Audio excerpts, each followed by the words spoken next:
روزے کے بہت زیادہ فوائد ہیں. آقا کریم نے ارشاد فرمایا، قرآن مجید میں ارشاد کیا گیا، یا ایھا الذین آمنوا کتب علیکم الصیام کما کتب علی الذین من قبلکم.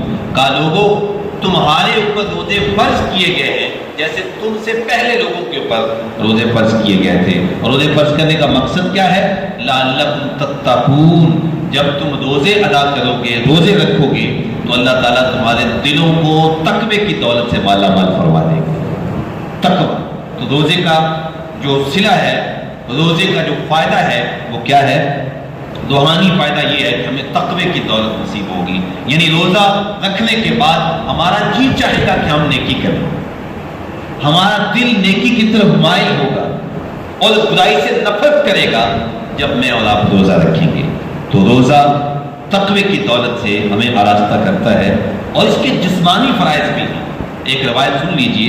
آقا کریم صلی اللہ علیہ وسلم نے ارشاد فرمایا، اس روایت کو اعلیٰ حضرت امام اہل سنت نے فتاوی رضویہ کے اندر طبرانی کے حوالے سے نقل کیا ہے کہ آقا کریم اسلام نے ارشاد فرمایا، تصوموا تصحوا.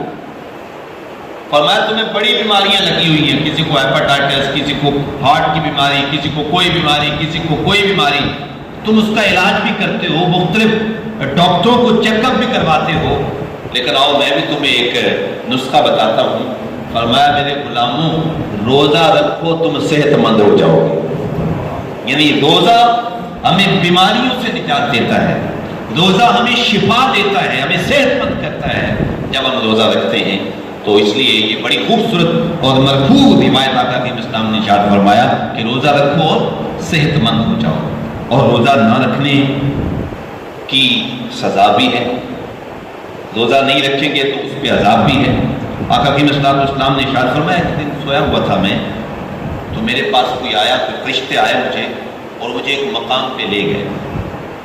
تو میں نے ایک جگہ دیکھی کہ کچھ لوگ ہیں جن کو الٹا لٹکایا گیا ہے، اور وہ الٹے لٹکائے گئے ہیں اور ان کی باچھوں کو چیرا جا رہا ہے اور ان کی باچھوں سے خون بہہ رہا ہے.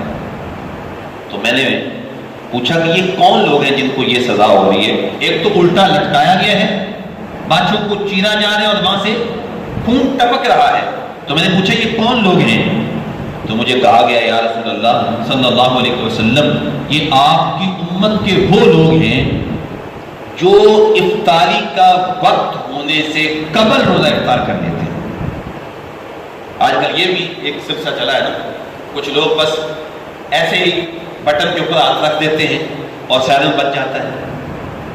بعض جگہوں پہ نہیں احتیاط کی جاتی اور ہم جب وہ روزہ افطار کر لیتے ہیں، تو جو لوگ روزہ افطار کرنے میں بے احتیاطی کرتے ہیں اور 1-2 منٹ پہلے روزہ افطار کر لیتے ہیں، ان کی یہ سزا ہے کہ ان کو الٹا لٹکایا گیا ہے، ان کی باچھوں سے خون بہہ رہا ہے، ان کو سزا ہو رہی ہے. کیوں؟ کہ یہ روزہ افطار کرنے میں احتیاط نہیں کرتے.